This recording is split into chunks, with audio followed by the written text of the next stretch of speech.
अरंकेल वादी नीलम आज़ाद कश्मीर इंतहाई ख़ूबसूरत तरीन जगह। और ये व्लॉग मेरी ज़िंदगी का सबसे ख़ूबसूरत तरीन व्लॉग है, क्योंकि जिस कदर नेचुरल ब्यूटी आपको मैं इस व्लॉग में दिखाने वाला हूँ शायद ही वो आपने कहीं पे देखी होगी। तो आए इस जगह तक पहुँचने का जो सफ़र है वो मैं आपको डिटेल में बताता हूँ।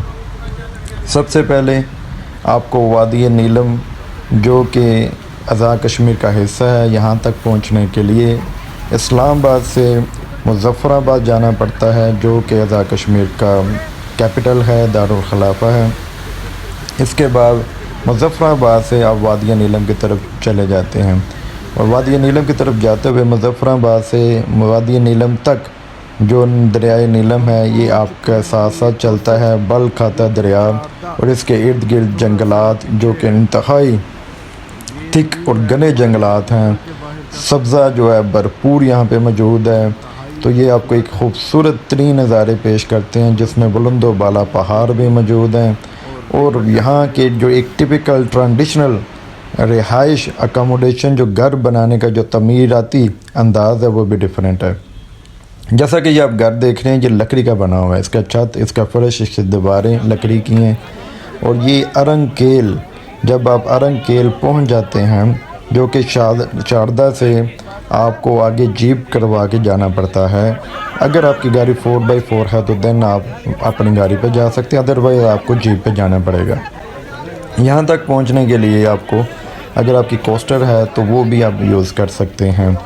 लेकिन ये बात मद्देनज़र रखें कि जैसा कि आप देख रहे हैं कि अरंकेल तक जाने के लिए रश जो है वो बहुत ज़्यादा होता है। यहाँ पे लंबी लंबी कतारें लगी होती हैं। पहले ये सीन नहीं था होता, क्योंकि लोग बहुत ही कम लोगों को अरंकेल के बारे में पता था। लेकिन जैसे जैसे व्लॉग बनते चले जा रहे हैं, लोगों का जो रुख है वो नीलम वैली की तरफ, अरंकेल की तरफ ज़्यादा होता चला जा रहा है, जिसकी वजह से बहुत ज़्यादा रश जो है उसका सामना करना पड़ता है। तो इसके लिए सबसे बेहतर है कि आप सुबह सुबह मॉर्निंग टाइम में 7 से तकरीबन 8 बजे के दरमियान आप वहाँ पे पहुँच जाएं और देन इस लाइन में से गुज़रते हुए अपनी बारी का इंतज़ार करते हुए आपको इस डोली का इंतज़ार करना पड़ता है।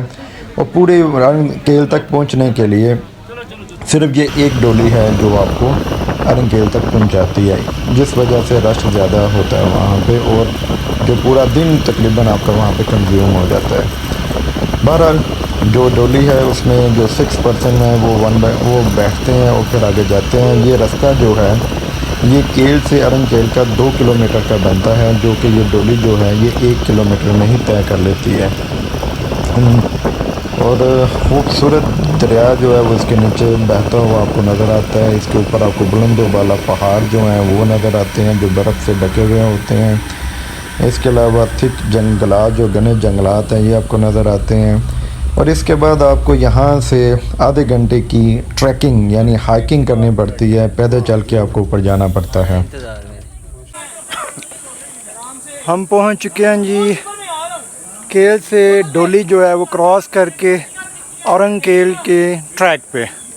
और अरंकेल का जो ट्रैक है ये तकरीबन 40 to 45 मिनट का ट्रैक है, जिसमें से तकरीबन हमने अभी 20 to 25% जो है वो तय कर ली है।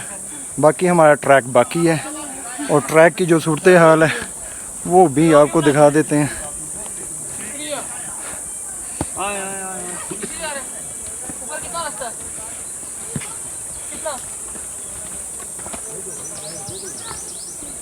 हाँ जी भाई, मज़ा आ रहा है।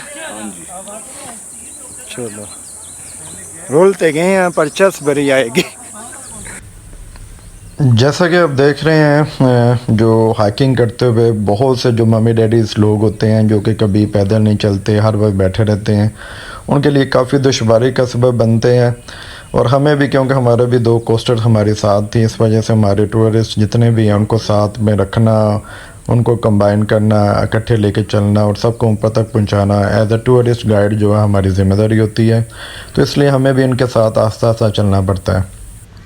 लेकिन जैसे ही आप ऊपर आधे घंटे की जो ट्रैकिंग है करके आप ऊपर पहुंचते हैं, तो जो नज़ारे आपको नज़र आते हैं वो आपकी सिर्फ आधे घंटे की नहीं बल्कि आपकी आधी ज़िंदगी की जो थकावट है वो ख़त्म करने के लिए काफ़ी होते हैं। क्योंकि हर तरफ आपको ग्रीन मेडोज़ जो हैं वो नज़र आती हैं, और आपको एक ख़ूबसूरत तरीन जो पहाड़ हैं जंगलात से ढके हुए और ग्लेशियर्स, उनका एक ख़ूबसूरत नज़ारा जो है, दिल को लुभा देने वाला जो नज़ारा है वो आपको मिलता है, और जिससे आपकी ना सिर्फ आँखें जो हैं उनको सुकून आता है, आपके दिल जो है वो भी पुरसुकून हो जाते हैं।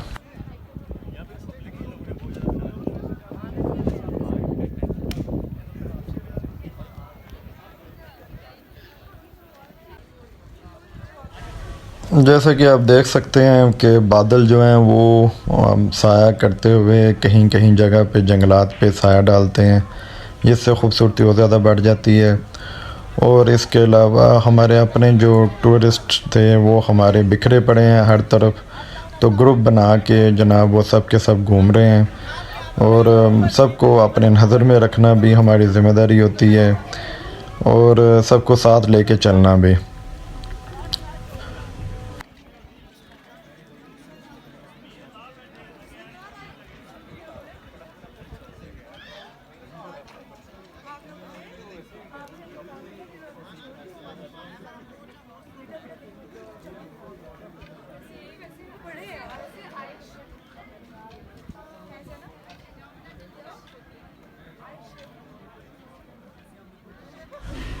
ये हमारा ग्रुप है जी, जिन्होंने हमें लाहौर से ज्वाइन किया था, और इस टाइम वो बिल्कुल अपनी जो रंग रलियाँ हैं और जो अपनी दोस्ती हैं उसमें मगन हैं, और माहौल को और उस जगह को एंजॉय कर रहे हैं।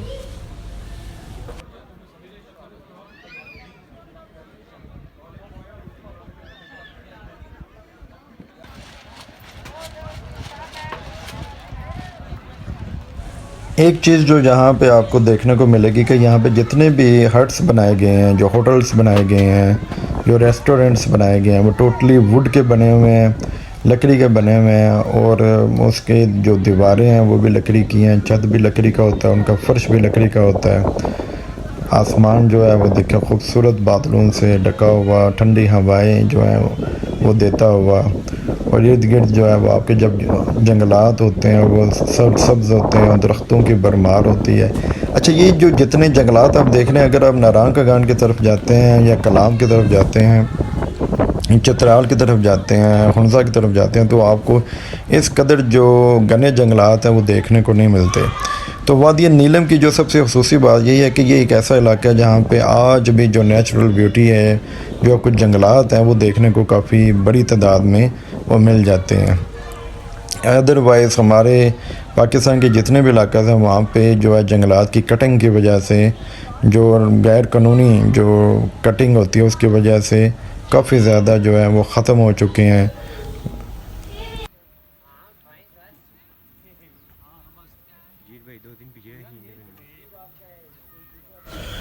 अरंकेल सतह समंदर से 8,380 किलोमीटर की बुलंदी पे मौजूद है, और ये केल का इलाका जो कि आज़ाद कश्मीर है वहाँ से तकरीबन ये 2 किलोमीटर दूर है। इसके लिए आपको ट्रैकिंग भी करनी पड़ती है, जैसा कि मैंने बताया आधे घंटे की, लेकिन जो नज़ारे हैं वो आपके सारी थकावट को ख़त्म कर देते हैं।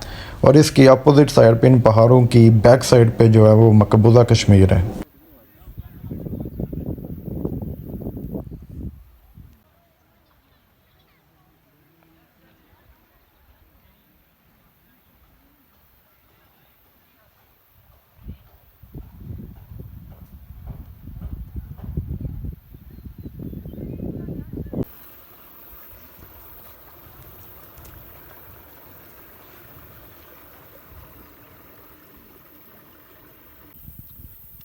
मैं अब जो रश भरी जगह है उससे निकल कर बिल्कुल उसके साइड पे जा रहा हूँ, जो आपको पहाड़ नज़र आ रहे थे उनके दामन में, क्योंकि मुझे जो है ज़्यादा खामोशी और नेचुरल जो इन्वायरमेंट होता है उसको एंजॉय करने का ज़्यादा मज़ा आता है।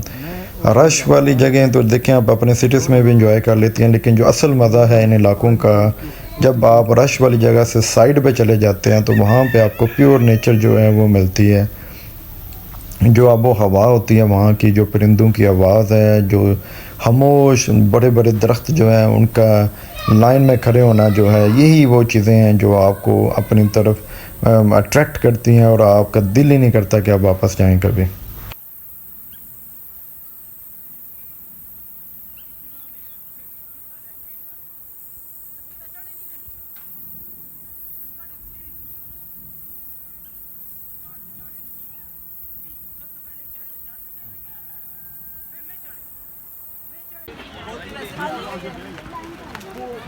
वक्त वहाँ पे तकरीबन 3 घंटे गुजारने के बाद हम वापस जो है वो शारदा की तरफ अपने होटल की तरफ चल रहे हैं।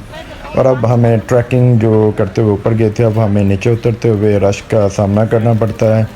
और रास्ते में बहुत ही इंतहाई जो है मज़ेदार किस्म के वाक़यात होते हैं।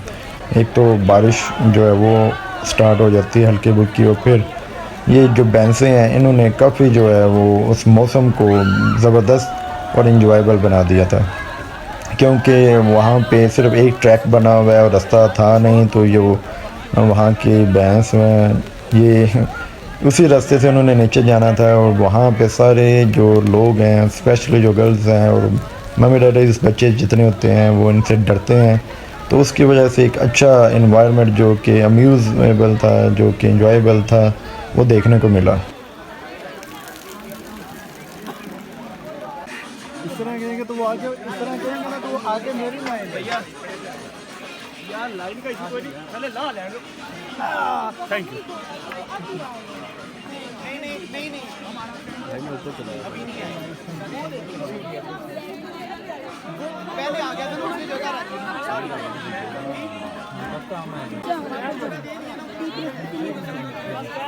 बहुत है नहीं बहुत ज़्यादा है, बहुत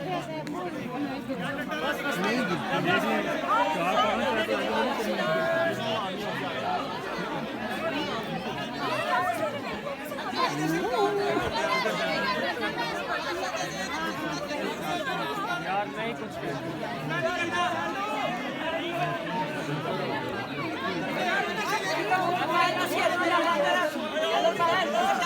डंडा ही देना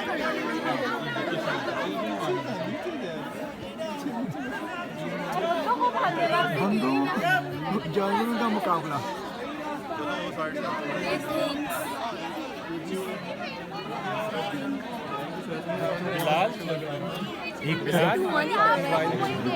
जानवर दूसरी तरफ है इंसान, सबसे आगे दोनों का होने वाला है मुकाबला। देखते हैं कौन जीतता है। और ये गाय जो है इंसानों की तरफ बढ़ती हुई और ये हमारी तरफ आती हुई, और हमें खुद को बचाना है अब।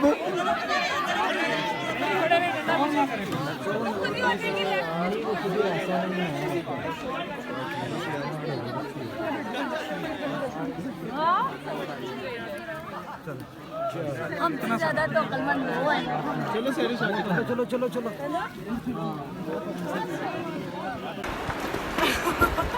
अभी हम पहुंच चुके हैं जी, क्या नाम है, नीलम वैली औरंग केल पे। औरंग केल का सारा जो डिस्टेंस है वो हमने पैदल उस ब्रिज से होते हुए वापस आए हैं। और ये अब जो है हमारी मंजिल है जहाँ तक हमने पहुँचना था। ये रही सामने मंजिल। अजय भाईजान हमारे गुजराती हैं, जो हमें गुजरात तो कहीं हैं लेकिन लाहौर शिफ्ट हो गए, और इस टूर की वजह से ये डिस्कवर हो गए हैं यहाँ पे। डिस्कवर नहीं, पहले फंसे नहीं था। क्या हुआ है? उम्मीद करता हूँ कि मेरा ये ब्लॉग आपको पसंद आया होगा। खुदा का वास्ता है इसे लाइक करें, इसे सब्सक्राइब करें और इसे शेयर भी करें। इससे मेरी हौसला अफजाई होती है, मोटिवेशन होती है, और ताकि मैं आपके लिए मज़ीद नए ब्लॉग्स बना के आपको दिखाता रहूँ।